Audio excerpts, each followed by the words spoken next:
नमस्कार। अपना प्रदेश उत्तर प्रदेश उत्तराखंड देख रहे हैं आप। मैं हूं आपके साथ पूजा मोहन पांडे। खबरों की शुरुआत करते हुए सबसे पहले आपको बताएं, उत्तर प्रदेश में कोरोना महामारी की वजह से बंद सीएम की जनता दरबार फिर से खुल गया। जनता दर्शन शुरू हो गए हैं। मुख्यमंत्री योगी आदित्यनाथ आज से लखनऊ में अपने सरकारी आवास पर जनता दरबार फिर से शुरू करते नजर आए। वो अपने आवास पर जनता की समस्याएं सुनने के साथ ही तत्काल उसके समाधान के लिए भी तत्पर नजर आए। इस दौरान एक विकलांग व्यक्ति भी सीएम के आवास पर अपनी समस्या को लेकर पहुंचा था। आपको बता दें कि जनता दर्शन कार्यक्रम के आयोजन को कोरोना संक्रमण के चलते स्थगित किया गया था। प्रदेश में संक्रमण की स्थिति में निरंतर सुधार हुआ और सुधार के चलते ही मुख्यमंत्री आवास पर जनता दर्शन का ये कार्यक्रम वापस से शुरू करने का निर्णय लिया गया है।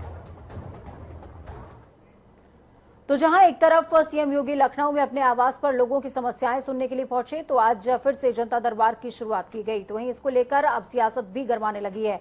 सीएम योगी के जनता दरबार पर कांग्रेस हो या सपा, सभी हमलावर हैं।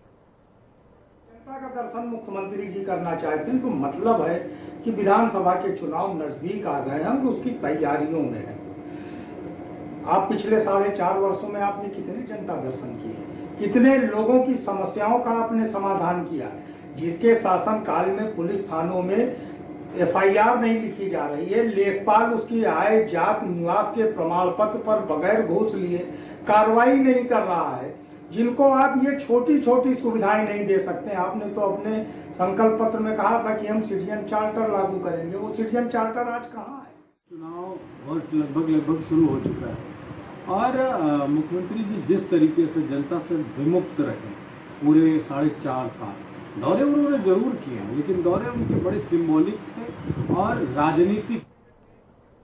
तो वहीं महिला एवं बाल विकास मंत्री स्मृति ईरानी आज अमेठी जाने के लिए लखनऊ पहुंची हैं, जहां उन्होंने एयरपोर्ट से सीधा सीएम हाउस का रुख किया और यहां पर सीएम योगी आदित्यनाथ से भेंट भी करी है। और जिसके बाद संजय गांधी पीजीआई में भर्ती बीजेपी के वरिष्ठ नेता कल्याण सिंह से उनका हालचाल जाना है। इसके बाद उनका अमेठी जाने का कार्यक्रम भी रहा।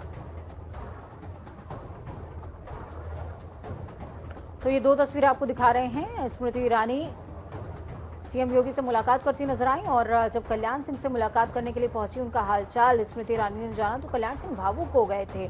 उनकी आंखों में आंसू आ गए स्मृति ईरानी को देख करके। अब ये किस वजह से आए, इसको बताना थोड़ा सा मुश्किल है। हो सकता है कि कुछ पुरानी जुड़ी हुई यादें रही हों स्मृति ईरानी से, जो तरोताजा हो गई उनको देख करके। आसमान से बीते दिन मौत की बिजली गिरी, ऐसी बिजली जिसने परिवारों की खुशियां छीन ली। पल भर में कई परिवारों की खुशियां मातम में तब्दील हो गईं। रोना पीटना मच गया और इस आफत की बिजली ने 40 से ज्यादा लोगों की जिंदगी ले ली। रिपोर्ट देखिए।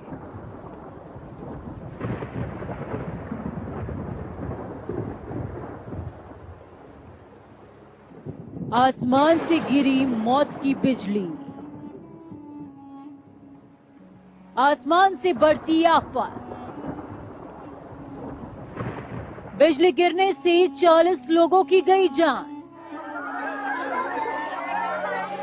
इन लोगों का दुख आपकी संवेदनाओं को झकझोर देगा।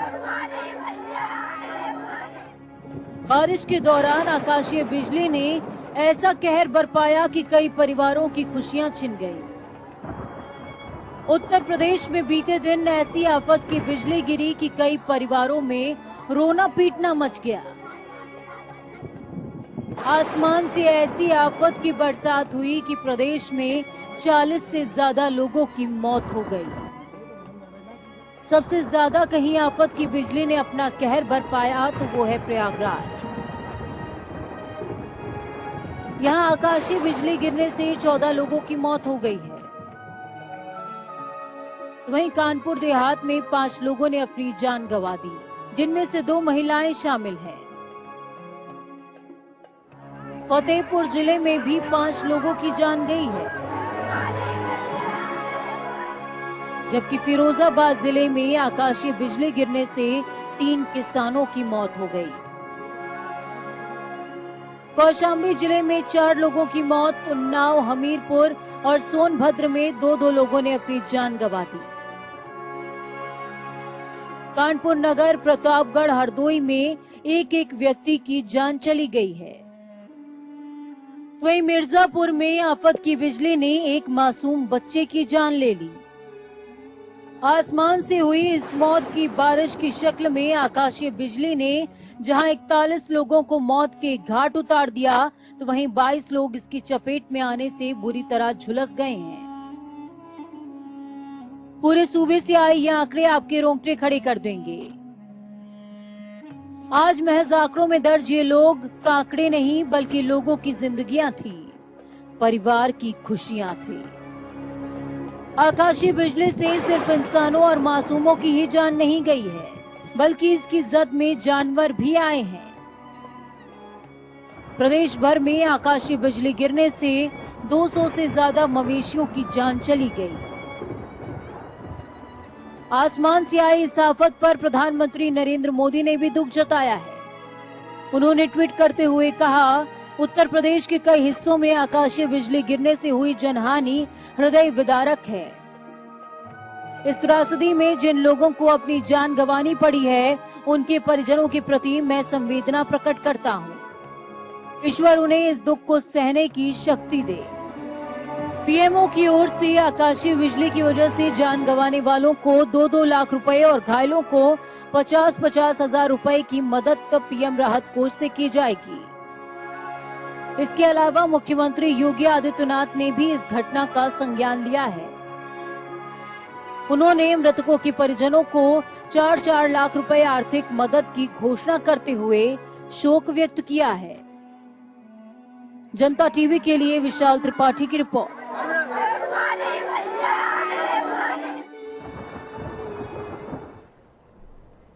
तो वहीं प्रदेश की राजधानी लखनऊ में बीते दिन अलकायदा के 2 आतंकवादियों को आज भारी सुरक्षा व्यवस्था के बीच लखनऊ कोर्ट में पेश किया गया। कोर्ट में करीबन 1 घंटे की पेशी के बाद यूपी एटीएस दोनों आतंकियों को लेकर बाहर आई। कोर्ट एटीएस को आतंकवादियों की 14 दिन की रिमांड मिली है।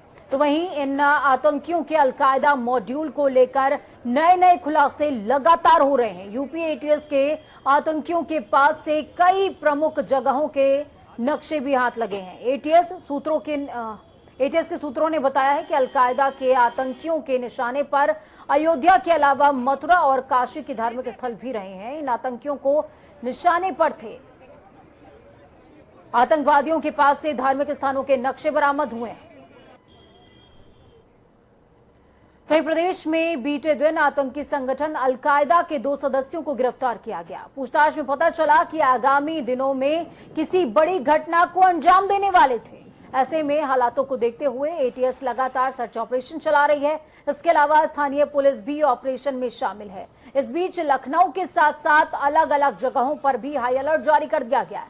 पुलिस ने कई जगहों पर संदिग्धों की तलाश करते हुए छापामार कार्रवाई भी शुरू कर दी है।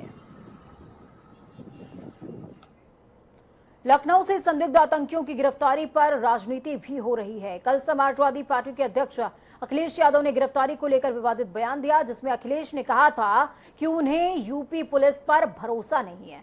ऐसे में बीजेपी ने पलटवार किया। यूपी के अल्पसंख्यक कल्याण मंत्री मोहसिन रजा ने अखिलेश को घेरा है। उन्होंने कहा कि जब इनकी सरकार थी तब ये लोग कहते थे कि हम उन पर से मुकदमा उठाएंगे जिन्हें आतंकी मुकदमे में डाल दिया गया है।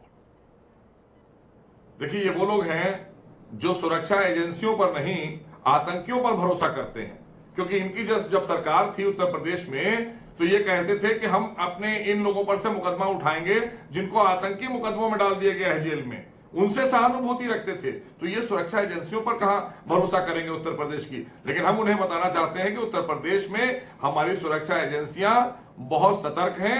हम सबको सुरक्षित रखने में उनका पूरा योगदान है। आज बहुत बड़ी साजिश को उत्तर प्रदेश में नाकाम किया है, आतंकी साजिश को नाकाम किया है। इसलिए आपको भी सुरक्षित किया है, हमें भी सुरक्षित किया है। प्रदेश की 23 करोड़ जनता को भी आतंकियों से सुरक्षित करने का काम हमारी एजेंसियों ने किया है। इसलिए इनका मनोबल तोड़ने का काम मत क्या कीजिए।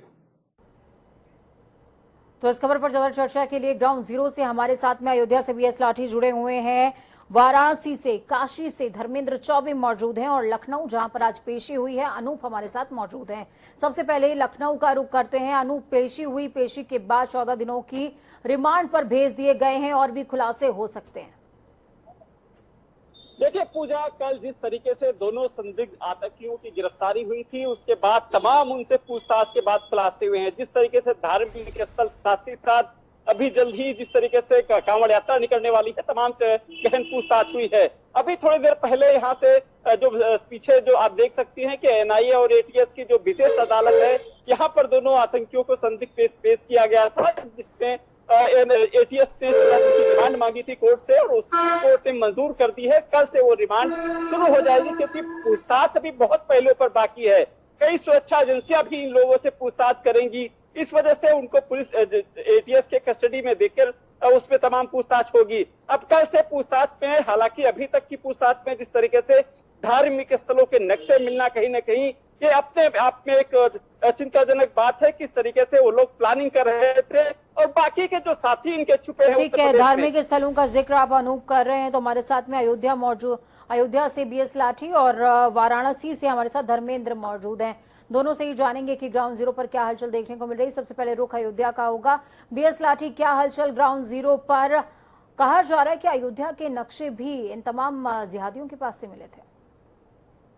देखिए पूजा जी, अयोध्या हमेशा आतंकवादियों के साए में रही है। जिस तरह से अलकायदा के दोनों आतंकी पकड़े गए और अयोध्या के तमाम उससे जुड़े हुए तमाम जो धार्मिक स्थल हैं, उनके जो मंदिर हो या तमाम जो नक्शे बरामद हुए हैं, उसे अयोध्या हमेशा अलर्ट मोड में रही है। आप देख रहे हैं कि किस तरह से अयोध्या सुरक्षा व्यवस्था का जो है खाका है बाकायदा तैयार किया गया है। बाकायदा पुलिस एक एक गाड़ी को चेकिंग कर रही है, बाकायदा जिस गाड़ी का चेकिंग हो रही है बाकायदा उन्हीं गाड़ियों की एंट्री की जा रही है। एक एक गाड़ी का एक एक जो लोग हैं उनका आधार कार्ड बाकायदा चेक किया जा रहा है और सुरक्षा व्यवस्था के जो इंतजाम हैं तो बिल्कुल पुख्ता है, क्योंकि परिंदा पर नहीं मार सकता। क्योंकि सुरक्षा व्यवस्था के जिस तरह से प्रदेश में आतंकवादी पकड़े गए हैं अलकायदा के, उस तब से ही हाई अलर्ट घोषित किया गया है और उसमें से इस कड़ी में अयोध्या का प्रवेश द्वार है। और आप देख रहे हैं कि किस तरह से आप मैं दिखाऊंगा कि किस तरह से पुलिस यहाँ तत्पर है और पुलिस बाकायदा गाड़ी की डिग्गी और बाकायदा काली फिल्म अगर लगी हो या आदमी का आधार कार्ड हो, उन लोगों को एक एक आदमी को चेक करके बाकायदा पूजा जी एंट्री दी जा रही है। और अलकायदा के आतंकवादी पकड़ने से पूरे प्रदेश में खास करके जो धार्मिक स्थल हैं अयोध्या को भी और बनारस को भी अलर्ट किया गया है। जी पूजा जी, बिल्कुल, अयोध्या और बनारस का जिक्र आपने किया। काशी का रुख करते हैं, धर्मेंद्र चौबे हमारे साथ में मौजूद हैं। धर्मेंद्र, क्या हलचल काशी में? काशी बहुत बार घायल हुई है, रिस्क नहीं लेना चाहती सरकार इस बार भी, और सुरक्षा व्यवस्था कैसी है? देखिए पूजा, मैं बताना चाहूंगा 7 मार्च 2006 का वह दिन रहा है जो काफी बहुत बड़े स्तर पर दंश झेल चुकी है। सिलेवार बम ब्लास्ट यहाँ हुए थे, शीतला घाट पे, कचहरी में हुआ था, संकट मोचन मंदिर और कैंट स्टेशन पे, जिसमें लगभग 20 से 30 लोगों की मौत हुई थी, 100 से लोग ज्यादा घायल हुए थे। तो कहीं न कहीं काशी पूजा इसको लेके काफी अलर्ट है और देर रात तक सघन चेकिंग अभियान चला है। होटलों में चला है, घाटों में चला है, मंदिरों में चला है, मस्जिदों में चला है। यहाँ तक मैं इस समय पूजा मौजूद हूँ पर्यटन स्थल पे, दिखाना चाहूंगा। देखिए सिक्योरिटी, सारनाथ में मैं हूँ, सारनाथ में सिक्योरिटी सुरक्षा पूरी लगी हुई है और जगह जगह सुरक्षा को लेके पुलिस एहतियातन बरत रही है। इधर देखिए पूरा तत्व आपके सामने है, यहाँ भी पूरी ब्रैकेटिंग करके बंद कर दिया गया है और एक तरफ से द्वार खुला गया है जहाँ की पुलिस अलर्ट मोड में है। और उसके बाद वाराणसी की पुलिस काफी एक्टिव इसलिए हो गई है कि एटीएस द्वारा आतंकवादी भी पकड़ा गया और 15 जुलाई को प्रधानमंत्री का संभावित दौरा भी है। तो कहीं न कहीं सुरक्षा को लेकर वाराणसी काफी सतर्क है। जी पूजा, डबल कोडेड प्रोटेक्शन बहुत ज्यादा जरूरी है। बहुत बहुत शुक्रिया हमारे साथ आप तीनों का जुड़ने के लिए, हम जानकारी साझा करने के लिए। तो प्रधानमंत्री का दौरा भी वाराणसी में होने वाला है और काशी जो दंश झेल चुकी है वो दर्द बहुत ज्यादा है और कोई नहीं चाहता कि काशी वो दर्द दोबारा झेले। खबरों में आगे बढ़ते हैं, आपको बताएंगे साल 2022 में उत्तर प्रदेश समेत 5 राज्यों में विधानसभा चुनाव होने वाले हैं। इससे पहले राष्ट्रीय स्वयंसेवक संघ ने संगठन स्तर पर बड़ी तब्दीलियां की हैं। संघ ने सह सरकार्यवाहक अरुण कुमार को भाजपा से समन्वय का काम सौंप दिया है। संघ ने और क्या बड़े फेरबदल किए हैं, आपको इस रिपोर्ट में जानने को मिलेगा। देखिए,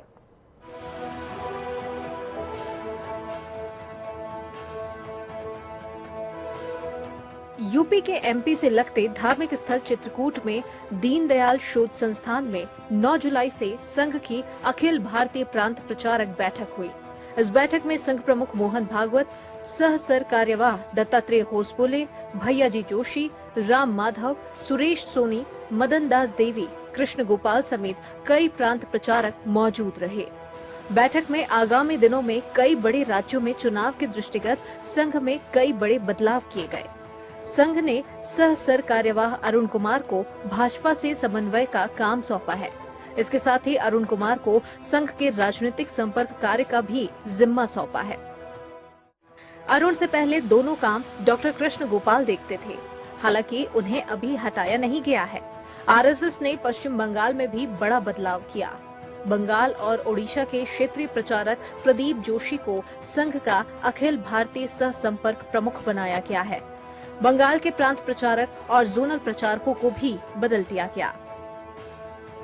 संगठन में बड़े फेरबदल के साथ ही आरएसएस कोरोना की संभावित तीसरी लहर से पहले देश भर में वर्कर्स को ट्रेनिंग देगा। ये ट्रेंड वर्कर्स कुल 2.5 लाख जगहों पर जाएंगे। ये प्रशासन का सहयोग करेंगे, साथ ही कोरोना पीड़ितों की मदद भी करेंगे। महामारी से बचाव के लिए इन्हें बच्चों और माँओं को लेकर विशेष ट्रेनिंग दी जाएगी। वर्कर्स को समाज का मनोबल बढ़ाने की भी ट्रेनिंग मिलेगी। इनकी ट्रेनिंग अगस्त में पूरी हो जाएगी और सितंबर से इन्हें हर गांव बस्ती में लोगों को जागरूक करने के लिए भेजा जाएगा। इस अभियान से और भी लोगों को जोड़ा जाएगा। इसके अलावा चित्रकूट में संघ की 27,166 शाखाएं फिर से मैदान में शुरू करने का निर्णय लिया गया है। देश भर में फिलहाल कुल 39,454 शाखाएं चल रही है, जिसमें 27,166 अब मैदान में लग रही हैं। साथ ही 12,288 ई शाखाएं भी जारी है। इसके अलावा साप्ताहिक मिलन कुल 10,130 है, जिसमें मैदान में 6,510 फिर से शुरू हुए हैं। ई मिलन 3,620 है। लॉकडाउन काल में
पूरे 75 जिलों की आप समझ सकते हैं।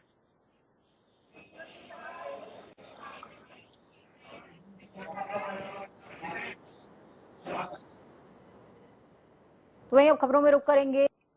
का हर साल सावन के पावन महीने में होने वाली कांवड़ यात्रा पर इस बार घमासान मचा।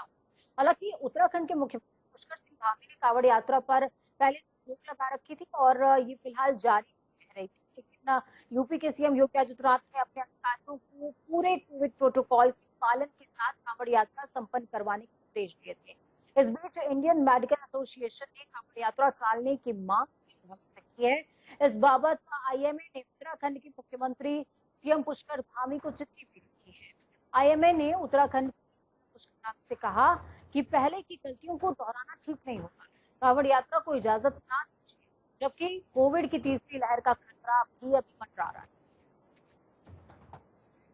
वहीं उत्तराखंड में एक बार फिर से विभाग का अनुमान सच साबित हुआ। मौसम निदेशक विक्रम सिंह ने कहा कि आज और कल प्रदेश के कुछ स्थानों पर भारी बारिश की संभावना है, साथ ही अन्य जगहों पर हल्की बारिश होने की संभावना भी रहेगी। इसके साथ ही मौसम निदेशक ने पहाड़ी क्षेत्रों में जाने वाले सैलानियों को ज्यादा सावधानी बरतने की हिदायत भी दी थी। मौसम निदेशक ने कहा कि 14 जुलाई से बारिश की मात्रा कम रह सकती है। उत्तराखंड के लिए मौसम की बात तो पिछले जो 24 घंटे उसमें प्रदेश में अच्छी बारिश मिली है और इसी तरह 10 तारीख में बहुत अच्छी बारिश। तो इसकी वजह से जो देखें कि वेरी हेवी रेन से या हेवी रेन से 2 दिन जो है 10 और 11 बहुत अच्छी मिली है। और उस महिला से लूटपाट करने वाले बदमाशों की देर रात पुलिस से मुठभेड़ हुई। मुठभेड़ के दौरान पुलिस की ओर से की गई फायरिंग में एक बदमाश घायल हो गया, जिसे उपचार के लिए जिला अस्पताल में भर्ती कराया गया। तो मुठभेड़ के दौरान दूसरा बदमाश मौके से चक्कर हो गया। आपको बता दें कि बदमाशों ने रुकी और देहरादून में महिला से लूटपाट की वारदात को अंजाम दिया था। पुलिस की ओर से घेराबंदी के बाद आरोपियों ने जंगल में शरण ले रखा। और पुलिस चेकिंग करने के लिए अब जो है इन्होंने जो है भागने के लिए कोशिश किया था। एक व्यक्ति जो है गन्ने के खेत में घुस गया था, तो पुलिस कॉन्टेक्ट कर रही थी, पुलिस के ऊपर फायरिंग हुआ। पुलिस सेल्फ डिफेंस में जो है रिटर्न एक्ट किया था। तो उसके बाद जो है जब फायरिंग रुकी थी जाकर देखा तो उसमें एक व्यक्ति था घर पे गोली लगी हुई थी, उनका हॉस्पिटल में एडमिट कर। तो वक्त यहाँ पर छोटे से ब्रेक है। ब्रेक के उस पर का सफर लगातार जारी रहेगा। भारतीय जनता टीवी उम्मीद करता है कि आपका आने वाला कल आज से बेहतर